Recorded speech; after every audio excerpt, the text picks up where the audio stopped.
I know. I'm wearing the same shirt that I wore in the last video. And there goes Oscar. Helpful as always.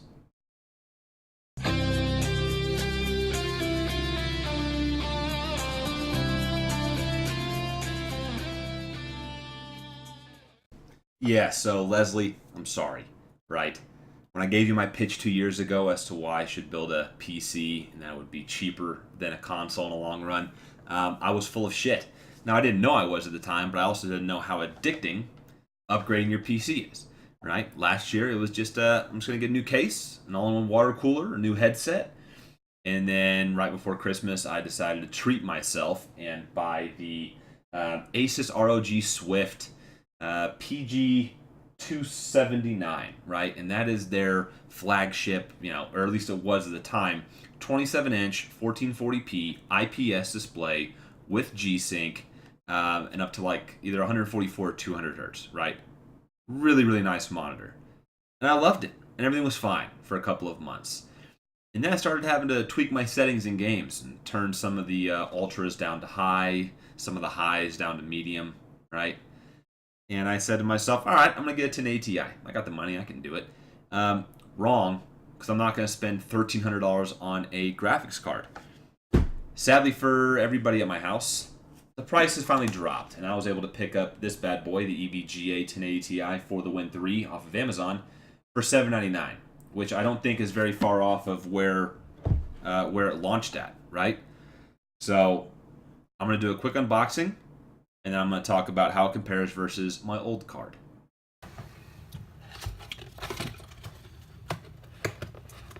All right. Come on. All right. So, inside, we get ourselves a huge freaking poster.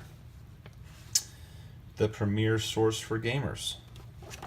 Alright, I know what I will not be hanging up anytime soon. That thing is obnoxiously large. Poster, neat.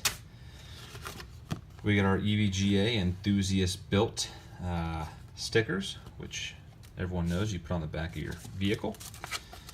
You got your drivers, and what the hell is this? A badge? Well, that's real fancy. You get your user guide. You get don't return to the store. We offer customer service. We get here, buy more of our shit. Look how much stuff we have. We have our minimum system requirements, which this says right here. For the GTX 1080 Ti, you want a minimum 600 watt power supply. Thank God I bought an EVGA 850. Important notice. So some areas on the base plate are silver. See below for diagram. This is normal, provides the best thermal interface as possible. All right, and then inside for the main event. All right, I already opened this up, but we have the mammoth card itself inside of your classic anti-static sleeve, and there it is. This thing is freaking huge, like just ginormous. Everything covered up in your film to peel off, which I will do in a little bit. Not gonna mess with that now, but man, awesome. Something that I did notice that is kind of important. So right here is a slot where it looks like cables would go, and as soon as I got this package, I hit up EVGA and I asked, hey, the only thing I got in my box was the graphics card and all this paperwork, but on other unboxing videos, it shows that there were some cables provided. You know, what happened with that? And the guy directed me to the store page there, and it said on it that the pictures that are shown are what is in the box, and that what is in the box is subject to change at any time without any notice. So my guess would be, you know, I bought mine off of Amazon brand new just a couple of days ago, and my guess would be that they have quit including any sort of cabling with it. Maybe if you buy direct from EVGA, story could be different, but This is all I got in my box, but dude, that thing is freaking mammoth. Looking forward to installing it here. Well, sad to see it go, but my GTX 1070 is officially out of my system. This was a great card, and it still is a great card. And I think that if you game at 1080p on a 24-inch monitor and you want to get about 100 frames per second, the 1070 is still the card to go with. Even at 1440p, it had no problem playing every game in my library. It was just a matter of occasionally having to turn down a setting or two to kind of make sure that the performance matched the graphics setting. So for this little benchmark test I put together, I picked 3 games that I would consider to be still relevant, right? And those would be Assassin's Creed Origins, Tom Clancy's Rainbow Six Siege, and Total War Warhammer 2. Each one of those games has its own benchmarking tool built into it. And I went into the GeForce Experience beforehand. It's the desktop app that allows you to download your latest GPU drivers.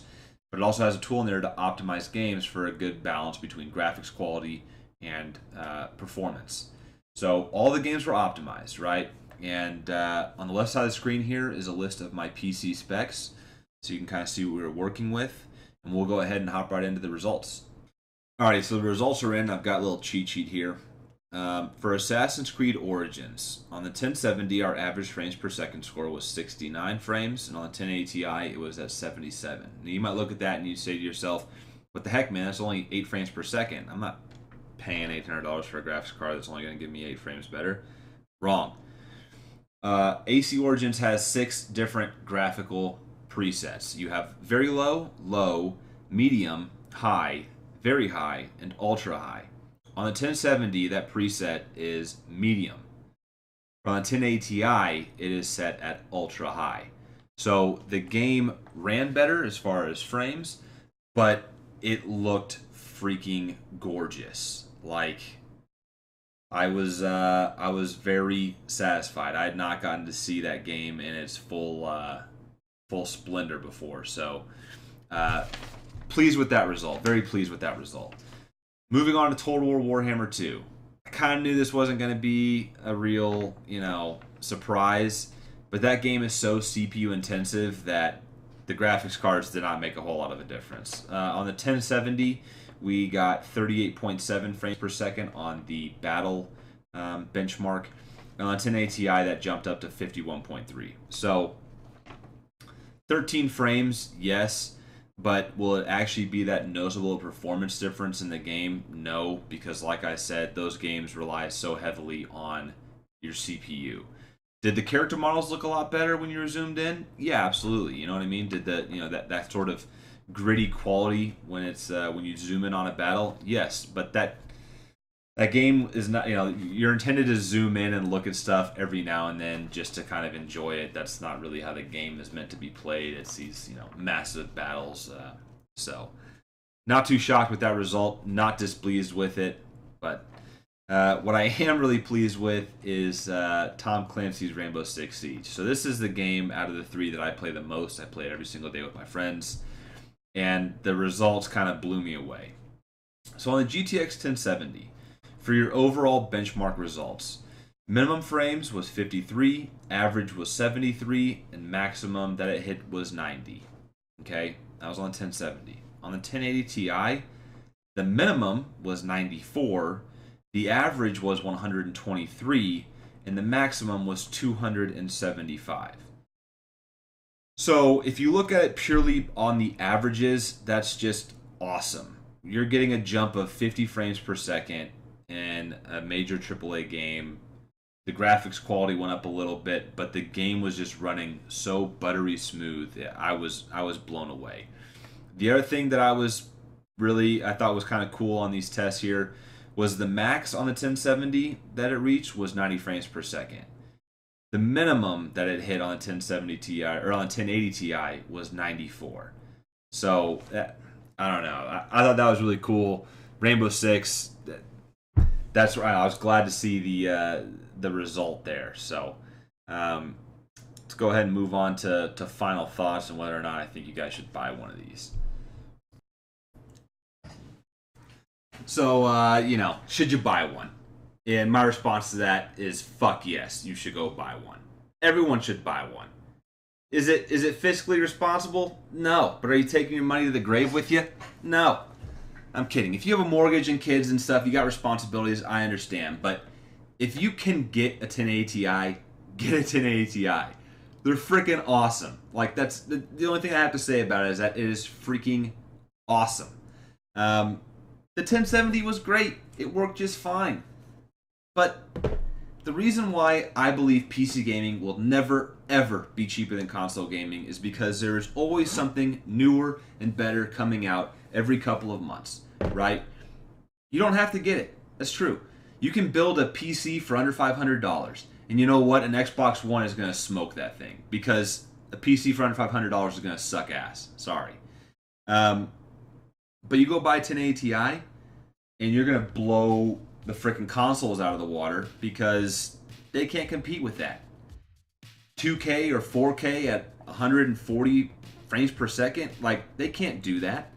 I have noticed an increase in performance across the board every single game I've played. I've been gaming all day on it. I love the damn thing. Games just run smoother, and I'm just like, oh, nice. I had that little frames per second clock at the bottom there from Nvidia, and it just reads 144 the entire time, and I'm just like, yeah, that's what I fucking paid $800 for. You know what I mean? Do I say that you have to buy this exact one, this EVGA? No.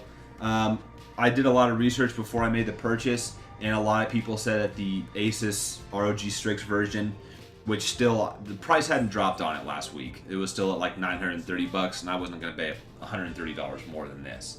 So they do say that the thermal performance on it and the noise on it is better. However, I have not noticed this thing getting hot, nor have I noticed any noise whatsoever coming from it. It's been quiet as hell all day. So I am super duper happy. I'm like a little kid on Christmas right now. I just love the damn thing. You know, if you have the money and you're on the fence, just go buy one. It's a 1080 Ti. Like, the performance increase is there. Trust me. So I hope you guys enjoyed the video. Thanks a lot for watching. I'll catch you on the next one, which actually shouldn't be too far behind this because, like an idiot, like I said, I gotta upgrade all the time. I went and bought, I upgraded the case, and I got the Fractal Design Define R6. And so tomorrow, I'm gonna be transferring everything from my Fantex into that, and I'll kind of do a bit of a comparison video there if you're interested in that. So thanks again. Hope you guys have a wonderful day, and